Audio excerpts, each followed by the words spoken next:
What's up, everybody? How's everybody doing today? This is actually not the normal spot where we work on Jeeps. This is actually my dad's place. And the last time that I had a Jeep in here was probably back in 2000, and let me clean that lens. It was probably back in 2009, honestly, maybe 2010. It's the last time that we actually had a Jeep back in here. We used to have, my Jeep back in here, my cousin's Jeep back over here, another Jeep sitting out here, all wrenching, having like Saturdays were made for wrenching on the Jeeps. But what I'm doing right now is I took some measurements on the Jeep. And if you don't know what exactly it is, I'll run down this real quick, because this is my 2002 TJ, and I just put 35-inch tires on it, and I'm measuring for how it's sitting as far as level, rake, how much rake. If you don't know what rake is how much the vehicle tilts forward. A lot of trucks are raked this way, so that way when they put a load on the back, they level out and they're not riding around with that stupid Carolina squat crap going on. But I'm checking it right now. I'll tell you what I did to the Jeep here, what exactly I got in the lift here if you don't know already. But I just put this swing out tire carrier on and this big monster 35-inch tire on the back. It looks pretty good. It works really well. No vibrations or shaking around when I'm driving. I also have my third brake light in right there, the Rugged Ridge ring. And this is actually a Rugged Ridge bumper and tire carrier, which I addressed installing that in another video. It's still dirty. I got to wash it from installing it. Anyway, the Jeep is a 2002 TJ with 4.5-inch lift, basically, is what it equates to. 4 3/4. I have rough country. It's kind of a Frankenstein lift. It's a lift. It's a rough country 4-inch coil in the front with a 3/4-inch spacer on top of that. And I have Bill Stein, whatever shocks, 5100s on all four corners. So the front is like 4 3/4 lift, and I have upper and lower fully adjustable metal cloak control arms, front and rear. And the rear coils are actually 3-inch Terraflex with, you can't really see that. They're 3-inch Terraflex with the relocated perches to the, they sell those kits, Artec or whoever makes them, those relocation kits to get them from here to right here. Hopefully you can see that. I know it's kind of dark in there. But I have Bill Stein 5100s in the back as well. Now the reason I went with a 3-inch coil in the back instead of the 4-inch coil that came with the rough country kit was, there is a there is a Ford 8.8 with disc brakes in the rear, and it is fully trussed. I don't know if you can see that up in there. It is actually a trussed Ford 8.8. And being that it has a bigger axle tube diameter, and I don't know if it's because of the way they corrected the coil springs, the way it was without this bumper on here, if I put the 4-inch coils on the back, it had like 1.5 inches of rake, which basically meant the back was 1.5 inches higher, even with a full tank of gas and a 3/4 inch spacers in the front. And I didn't like that. It was sitting nose low, and it just looked absolutely stupid. I put this bumper on here, which is significantly heavier. The tire carrier is significantly heavier than the stock bumper that was on it. And I wanted to see how much that compressed my rear coils with a full tank of fuel, how much I'm sitting if I need to put the 4-inch coils back in or a spacer on the back and replace the 3-inch coils. However, I came over to here. This is leading up to my story and why I'm in this place right here. I am here because I needed a nice level floor to measure that. Over at my place, I have stone and I have an old concrete floor in the barn that's been poured over the years for the last 70 years. So I wanted a nice flat surface to do that. And I sure miss working on them in here. The creeper went a whole lot easier in here, and it was a lot nicer to work on a nice flat floor.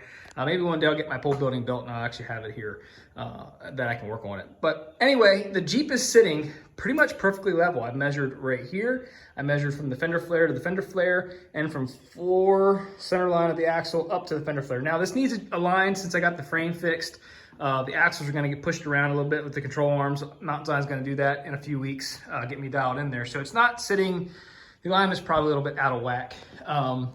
But it is actually sitting perfectly level. If anything, I have maybe 3/8 of an inch of rake, which means I have about 3/8 of an inch higher in the rear than I have in the front, which is perfect. So I was hoping for a level look, and if you can see that right here, you see me in the reflection here a little bit, it is sitting pretty much dead nuts level. I mean, it is like right on there.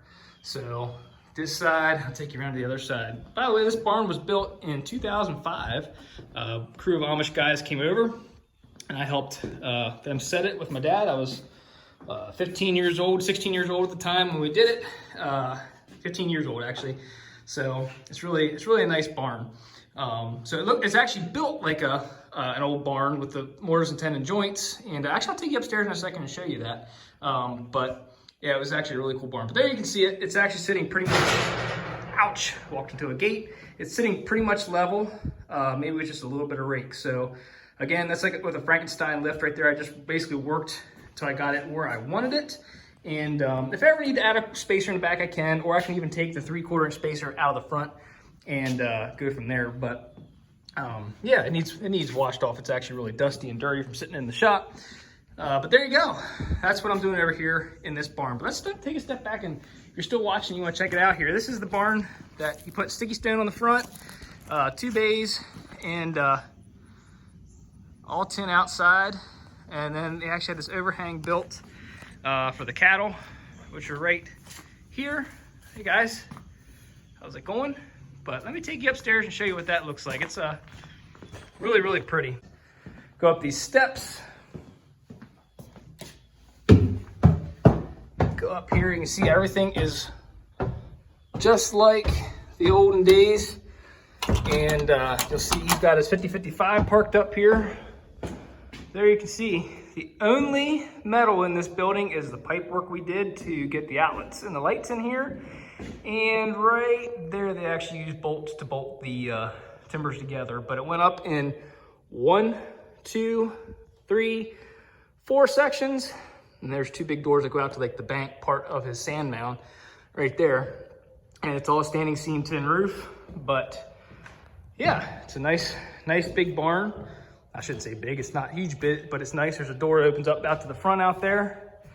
This is actually like the faux granary here. Used to have feed coming out of there. Used to keep all my Jeep parts and stuff up above there out of the way growing up. And in here is actually where the guys used to meet in the morning. Now they meet over at my place. We used to come in here and meet every morning before work. It's actually nice in here. It has heat. Doesn't need it right now, but it's actually nice and cool in here. Used to have our board up there and our clipboard for truck stock and your OSHA and your federal sign crap you have to have out for your employees. So yeah, I thought I'd show you that real quick up here in the barn. Need to get in some LEDs. Those are still 300 watt incandescents right there.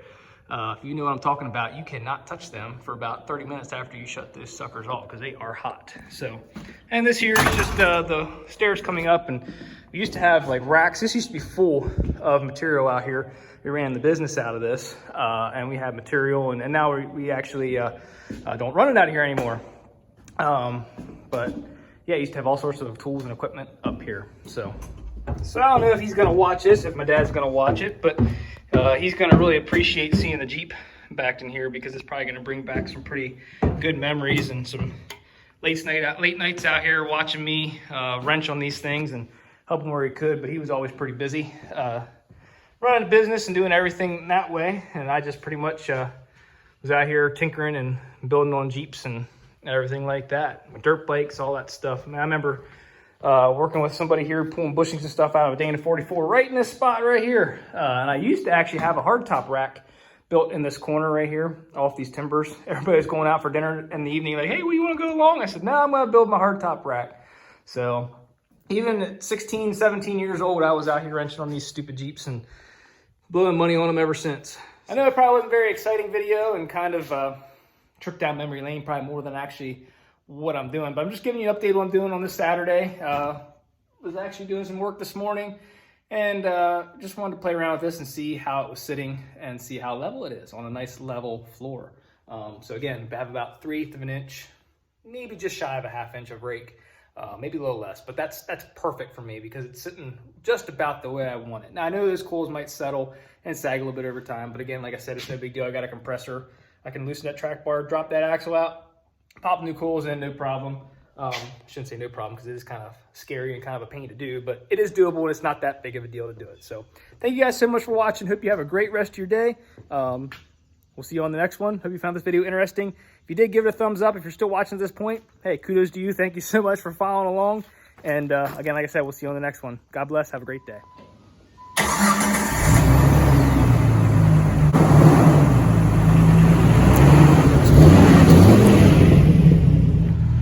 Man, she sure sounds good, doesn't she?